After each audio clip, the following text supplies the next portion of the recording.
안녕하세요. আজকে 2025 খাউল semester September সেমিস্টারের ফলাফল প্রকাশের হচ্ছে দিন গেল।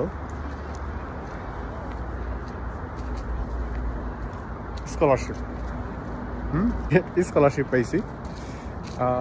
মানে বিষয়টা হচ্ছে আপনার ভাষা ভাষা জানতেই আপনি যদি কোরিয়াতে আসেন ভাষা ছাড়া কিছু নেই।